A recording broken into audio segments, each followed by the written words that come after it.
Councillor Chris Vince, leader of the Labour group here in Harlow, 6 months in opposition. How's it going? Well, look, first of all, as I've said to you before, I'm really honoured to be selected to be the leader of the Labour group. It's a real honour for me and a real privilege to lead what I think are a really strong and highly talented group of councillors with a great deal of experience in a number of areas across the council. I have to say the first word I would use, you won't be surprised to know, would be frustrated. Like many councillors of all political parties, I got in politics to make a difference, to try and positive difference to this town and also to the people in the town. And although as a ward councillor, I'm still able to do the day-to-day stuff that I feel so passionate about, the litter picking. It does mean that we can't have as great a say on what happens on a town-wide level. So I say that's quite frustrating for me.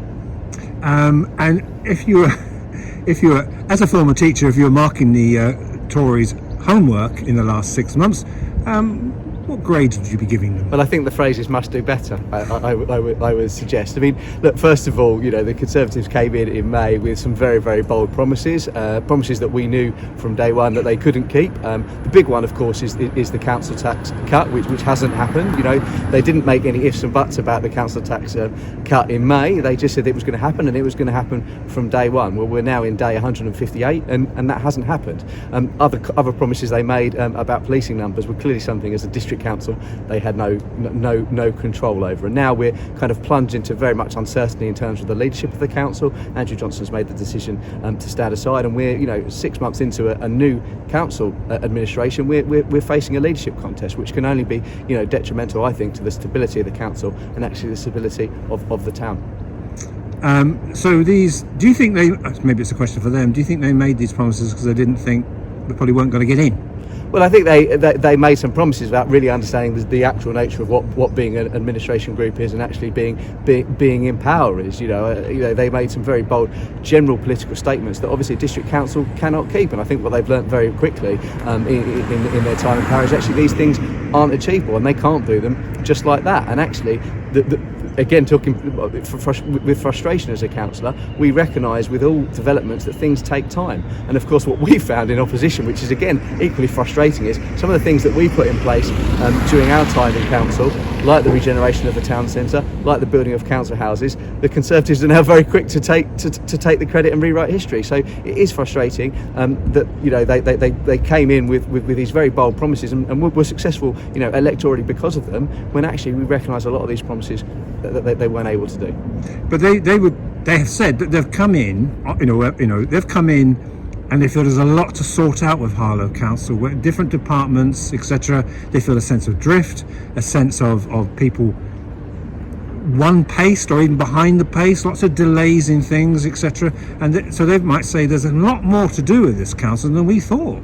Well, look, they're clearing up your mess. Well, I think they've come in at a very difficult time. They've come in at 18 months into a global pandemic, and actually a global pandemic which Harlow Council and Harlow Labour-led council really led on. I do want to pay credit to the previous leader, Mark Ingle, on the work that he did during this pandemic. We set up the hub, which was really important in supporting residents. So absolutely, they've got work to do. We knew there was work to do, and we were prepared to roll up our sleeves and get on with it. But I don't obviously subscribe to the idea that it's Labour's mess.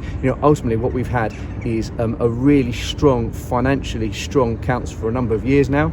We were, not long ago I was interviewed about Sam's Place and how, actually as a council we were able to support Sam's Place and ensure that it was a free service if Essex County Council weren't able to. And that comes a lot down to the financial security that people like Councillor Danvers and obviously the officers actually gave Harlow Council.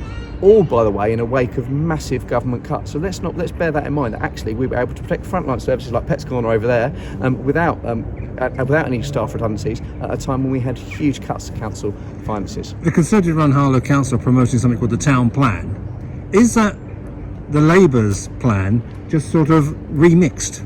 Well, I mean, I'm obviously quite sceptical of the town plan, and there's lots of different documents. We've obviously got the local plan. We're going to see on Thursday night the town centre master plan. The town plan for me feels like something that they've come up with as a sort of a political gimmick almost, but actually has no real power behind it. It's unenforceable. Currently it's uncosted, and we will be asking more questions about, you know, how they're going to afford this consultation that they're talking about, and also in many ways it's completely unfeasible. You know, I've actually had a response from the Mayor of London's office today about these almost pipe dream plans of the Conservatives to extend the London Underground to Harlow. You know, they've had no dialogue with Harlow Council.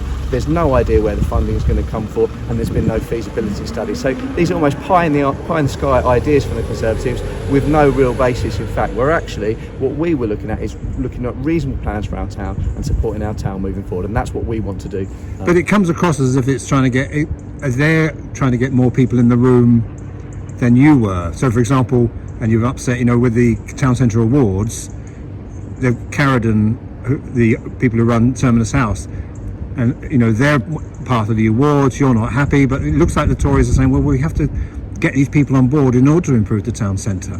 Well, I mean, first of all, I think we'll wait and see how well they get on board different organisations. And something that they were very critical of us when we were in power was our ability to consult with the wider town. It's something I believe very passionately about. That's why I spend every weekend, come rain or shine, literally knocking on doors, talking to residents, and attending as many meetings of various groups as I possibly can. However, the proof will be in the pudding from the Conservatives. What are their plans to actually do a decent consultation? Because when they came to the Cabinet with this town plan, there was very, well, absolutely no detail in terms of how they're going to consult and how effective it's going to be. And until we see the fruits of this, I'm not convinced that actually they're going to be particularly more effective than we were, in fact less effective potentially, of actually engaging with residents. It's now October, you've got local elections in May, which in some ways isn't that far. What are you out in the streets, are you out on the doorsteps at the moment and trying to campaign for next May? Well, look, as I say, I go out knocking on doors every week talking to local residents. The best time to knock on doors is around this sort of time, when actually we're not talking about local elections, we're actually talking to residents and listening to, well, more important than talking, we're listening to residents about what their views are.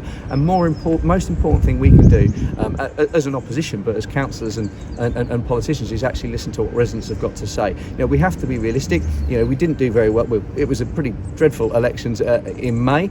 I believe that we've moved forward. I believe that the response on the doorstep actually has been very positive. You know I was going to say that, but it has been. But that's mainly because we're actually having conversations with residents, listen to residents about what they want for our town. Because the worst thing we can do as politicians, and I've said this time and time again, is assume we know what people want. And I think this town plan and looking at some of the questions and the questionnaires are quite biased and almost pushing residents in certain directions. I think that's what we've got to try and avoid. So you're talking about the town plan, so consultation will go out to people, etc. Because the town centre is really important, isn't it? When you talk about Harlow and Garden, Gilston Town, Gilden Way, Latin Priory, Sumners, I know these places, a lot of them aren't Harlow, but when it comes to this whole thing, the town centre is the key, isn't it? You know, unless you regenerate the town centre. So when these plans go out, what type of things do you think people should be asking or thinking about? Well, I mean, lots of different things. I think we need to be talking about transport. We need to be thinking about sustainable transport to and from the town centre. We need to be thinking about the safety. We need to be thinking about community safety. We need to be thinking about actually feeling confident going into the town centre, feeling like it's a town centre that represents people in Harlow. I think there's some ideas there, but they certainly need more developing. And I think at the moment we've got a very idealistic, maybe I wouldn't even call it that, a very non-committal document that doesn't really go into specifics. And I think the point that you made about what should residents be asking, we should be talking about the specifics and getting more detail about what the specifics are for the. And so whether it's Cabinet on Thursday or see now in May, your strategy is to hold the Tory feet to the fire, but also say your promises, are you fulfilling them, and if not, why not? Absolutely, and you know, as I said, it is frustrating not being in power. It's frustrating. I was the as you know, the portfolio holder for community and wellbeing at a time when I didn't have the opportunity to do a lot of outreach in that respect. But yeah, it is an important job of opposition. It's not one that should be taken lightly, and it is important. Is scrutinising, asking those important questions of councils and portfolio holders, but also holding them to account for some of the promises that they've made. Absolutely, and that's what we will continue to do as an opposition, and show that actually we've got ideas that we want to bring forward from Harlow as well. Chris Vince, thank you very much for your time.